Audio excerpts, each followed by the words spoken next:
Cooking with তুষার রান্না ঘরে আজকে আমি হাজির হয়েছি। ভুনা খিচুড়ি রান্না করব। ভুনা খিচুড়ি রান্না করার জন্য আমি 3 কাপ পোলার চাল, 1 কাপ মুগের ডাল, পেঁয়াজ কুচি, তেজপাতা, দারচিনি, এলাচ, জয়ত্রী, হলদের গুঁড়া, মরিচের গুঁড়া, ধনিয়া গুঁড়া, জিরা গুঁড়া, মটরশুঁটি, কাঁচামরিচ ও আদা রসুন বাটা নিয়ে নিয়েছি। তাহলে রান্নাটা আমি শুরু করে দিচ্ছি। রান্নাটা করার জন্য হাঁড়িতে আমি পরিমাণ মতো তেল দিয়ে দিব।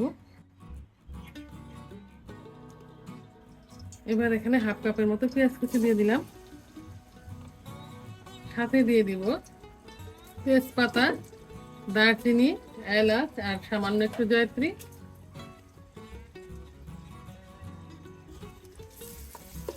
পেঁয়াজগুলোকে আমি হালকা বাদামি করে ভেজে নেব। পেঁয়াজ কুচিগুলোকে আমি হালকা বাদামি করে ভেজে নিয়েছি। এবার এখানে 1.5 টেবিল চামচের মতো আদা রসুন বাটা আছে, আমি দিয়ে দিলাম। স্বাদ মতো লবণ দিয়ে দিব।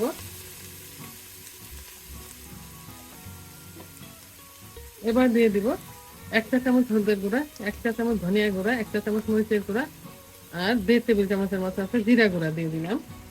সামান্য একটু পানি দিয়ে আমি কষিয়ে নেব। 1 কাপের মতো আমি পানি দিয়ে দিলাম। ভালো করে কষিয়ে নেব। চুলার আঁচটা মিডিয়ামে রেখে 3 মিনিটের মতো আমি মশলা কষিয়ে নিয়েছি। মশলা কষানো হয়ে গেছে, মশলা তেল ছেড়ে দিয়েছে। এবার চুলার আঁচটা আমি বাড়িয়ে দিয়েছি। এবার আমি 5 কাপের মতো পানি দিয়ে দিব।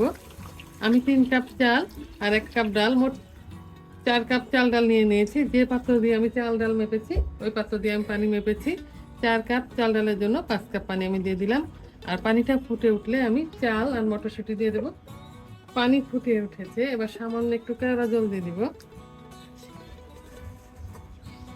চালগুলোকে ধুয়ে আমি 20 মিনিটের মতো ভিজিয়ে রেখেছিলাম। তারপরে 10 মিনিটের মতো আমি পানি ঝরিয়ে নিয়েছি। এবার চালগুলো দিয়ে দিলাম।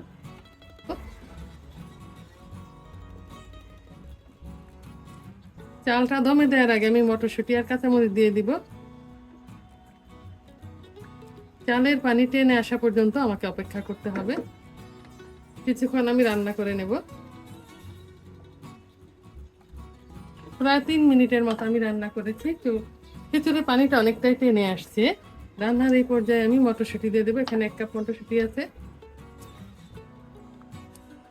আস্ত কাঁচামরিচ দিয়ে দেবো 10-12টা।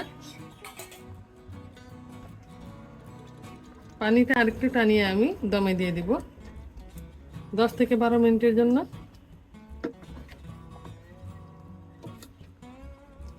চালের পানিটা প্রায় সমান সমান হয়ে আসছে। এবার আমি চুলার আঁচটা নিবু নিবু করে দেব আর ঢাকনা দিয়ে দমে দিব প্রায় 10 থেকে 12 মিনিটের জন্য। মাঝখানে একবার আমি নাড়া দিয়ে দিব।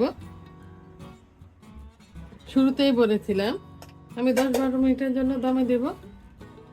7 মিনিটের মতো হয়ে গেছে। এবার আমি উল্টে দিব আর চুলার আঁচটা বন্ধ করে দেব। বন্ধ করে আরো 5-6 মিনিটের জন্য আমি ঢাকনা দিয়ে দমে রেখে দেব। তারপর একটা সার্ভিং ডিশে নিয়ে দেখে দিচ্ছি রান্নাটা আমার কেমন হয়েছে। রান্না হয়ে গেছে দারুণ স্বাদের মজাদার ঝরঝরে ভুনা খিচুড়ি। রান্নাটা একেবারে পারফেক্ট হয়েছে, খেতেও সুস্বাদু হয়েছে। আপনারা চাইলে বাড়িতে আমাদের রেসিপিটা ট্রাই করে দেখতে পারেন। আজ এ পর্যন্তই। আগামীতে নতুন কোনো রেসিপি নিয়ে আবার আমরা আপনাদের সামনে আসব। আল্লাহ হাফেজ।